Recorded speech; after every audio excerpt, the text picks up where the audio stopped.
इसमें जो Indian army की कर्नल सोफिया कुरैशी थी, विंग कमांडर व्योमिका सिंह बैठी हुई थी, नेवी की इनकी कमांडर हैं प्रेरणा देवस्थाली, वो बैठी हुई थी और तीनों से कौन बनेगा करोड़पति चल रहा है। पाकिस्तान के 6 तैयारे हमने जंग में गिरा, इस पे उनको क्रिटिसिज्म भी बहुत आ रहा है। बाहर जो दुनिया है, जो न्यूट्रल एनालिस्ट्स हैं, वो भी इनफैक्ट उनका इस चीज पे मजाक उड़ा रहे हैं। गुड इवनिंग एंड अस्सलाम वालेकुम, you watching Apna Watan TV and I am Sadia Afzal. I just wanted to make this quick video because एक टॉपिक अभी थोड़ी देर पहले हमने ऐसा देखा और इंडियन मीडिया में उसकी बहुत ज़्यादा तशहीर हो रही है। एक शो जो कि थोड़ी देर पहले सोनी एंटरटेनमेंट चैनल पे इंडियन मीडिया पे एयर हुआ है और वो है बहुत ही फेमस शो अमिताभ बच्चन का कौन बनेगा करोड़पति।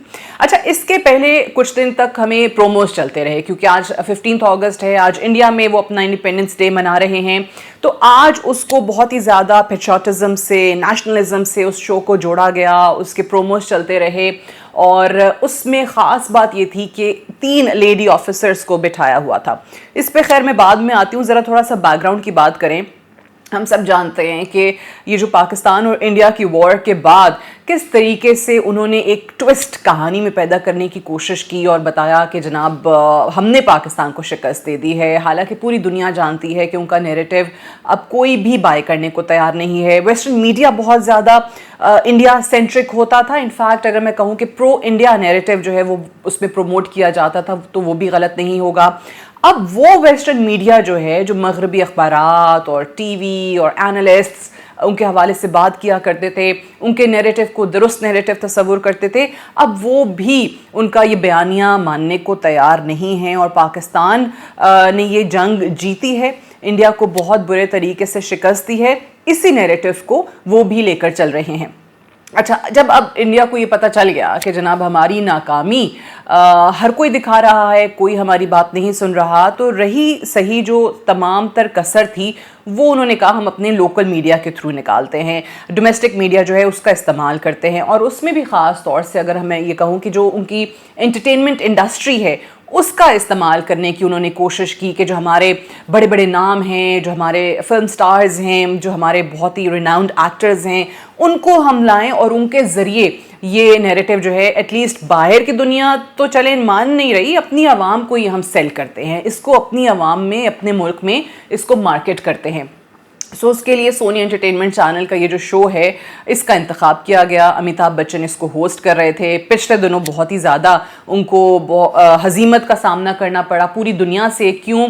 क्योंकि इंडियन एयर चीफ जो हैं अमरप्रीत सिंह, उन्होंने एक स्टेटमेंट ऐसा दे दिया, एक ऐसा टॉल क्लेम कर दिया जिसको वो साबित नहीं कर सकते हैं, जिसका कोई एविडेंस उनके पास नहीं है। और वो ये था कि जी पाकिस्तान के 6 तैयारे हमने जंग में गिराए। जी, Indian air force claimed this that we shot down 6 Pakistani aircrafts during this Operation Sindoor, which is obviously false.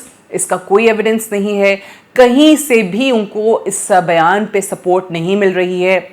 बाहर जो दुनिया है, जो न्यूट्रल एनालिस्ट्स हैं, वो भी इनफैक्ट उनका इस चीज़ पे मजाक उड़ा रहे हैं कि अगर वाकई ऐसा है तो साबित कर दें, क्योंकि पाकिस्तान अगर क्लेम करता है कि हमने इंडियन जेट्स गिराए हैं तो उनके पास सबूत मौजूद है, बट इंडियन एयर चीफ ये एक बयानिया सेल करने की कोशिश कर रहे हैं इंडिया के अंदर भी और बाहर भी।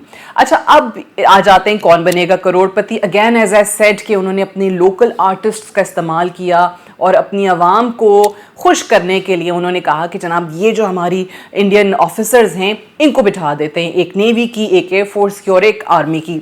अच्छा, अब इनको हमने ऑपरेशन सिंदूर जो इंडिया ने इसको नाम दिया था उस दौरान देखा, अभी इनकी प्रेस कॉन्फ्रेंसेस भी देखी, आपको इनके चेहरों से, इनके फेस एक्सप्रेशन से उस टाइम पे पता चल रहा था that they do not have any answers और सिर्फ झूठ के साथ और बिल्कुल ऐसा फेस लेकर वो बैठे हुए थे कि आप रीड कर सकते हैं, आप बता सकते हैं कि जनाब ये जो कह रहे हैं वो झूठ बोल रहे हैं। अब इसमें जो इंडियन आर्मी की कर्नल सोफिया कुरैशी थी वो बैठी हुई थी कौन बनेगा करोड़पति के अंदर। फिर इनकी एयरफोर्स की विंग कमांडर व्योमिका सिंह बैठी हुई थी और नेवी की इनकी कमांडर हैं प्रेरणा देवस्थाली, वो बैठी हुई थी और तीनों से कौन बनेगा करोड़पति चल रहा है। क्योंकि ये भी थोड़ी देर पहले आप देखेंगे, अभी आपको सोशल मीडिया पे भी उसके बहुत सारे विजुअल्स नजर आना शुरू हो जाएंगे कि किस तरीके से इसको इन्होंने नेशनलिज्म का चेहरा पहना के आवाम के सामने आज के दिन रखा और इस पे उनको क्रिटिसिज्म भी बहुत आ रहा है कि ये पहली दफ़ा हुआ है कि कोई इंडियन प्राइम मिनिस्टर जो है वो अपनी फ़ौज का इस तरीके से इस्तेमाल करे और इसको और मजाक बना के लोगों के सामने पेश कर दे कि आपने वो बिठा दी हैं तीनों ख़वातीन और आप दिखा रहे हैं कि ये वो ख़वातीन हैं जिन्होंने ये ऑपरेशन जीता है, ऑपरेशन सिंदूर के अंदर इन्होंने पाकिस्तान को हराया है। अपना ही मजाक उड़ाने के मुतरादिफ था ये सब। अब जो उनकी अपोजिशन पार्टी है नेशनल कांग्रेस पार्टी, अगर आप उसको देखें वो भी क्रिटिसाइज़ कर रही है। जो न्यूट्रल उनके लिखने वाले हैं, बोलने वाले हैं, मिसाल के तौर पे अगर थोड़ी देर पहले हम देखें प्रोफेसर अशोक स्वेन जो हैं उन्होंने जो ट्विटर फॉर्मली और अब उसको एक्स कहा जाता है उस पर उन्होंने बयान दिया कि जनाब ये आप क्यों तमाशा लगा रहे हैं और आप फ़ौज को इस चीज़ में इन्वॉल्व क्यों कर रहे हैं, एंटरटेनमेंट इंडस्ट्री के साथ जोड़ के आप जो है वो दुनिया को क्या पैगाम देने की कोशिश कर रहे हैं। ये सारा ये जो एपिसोड था, ये जो जंग चली 3-3.5 दिन, ये जो इंडिया को शिकस्त हुई, इसके बाद कोई अक्लमंद आदमी ये कह सकता है कि जनाब मोदी को शायद वाकई कोई अकल आ जाए, कुछ समझ आ जाए और उसके बाद ये जो इतनी नफ़रत की सियासत है इनका और ये जो सिर्फ हेट्रेड पे चलते हैं, इलेक्शन भी इसी चीज़ पे लड़ते हैं, बुनियाद यही होती है कि पाकिस्तान के ख़िलाफ़ और मुसलमानों के ख़िलाफ़ हमने नफ़रत फैलानी है। अगर ये चीज़ कम हो जाती तो शायद आप ये कहते हैं कि मोदी ने कोई सबक सीख लिया है, but lesson has not been learned. वो हमें नज़र आ रहा है और ये वो हरबे हैं जिनका इस्तेमाल किया जा रहा है अपने आने वाले इलेक्शन को किसी तरीके से बचाने के लिए, जो कि आप अभी बता सकते हैं कि वो इलेक्शन इनका जा चुका है, वो ऑलरेडी हार चुके हैं, लड़ने से पहले ही वो इलेक्शन बचने वाला नहीं है। क्यों? क्योंकि इनकी अपनी आवाम जो है वो इनके इन टैक्टिक्स के ख़िलाफ़ उठ खड़ी हुई है।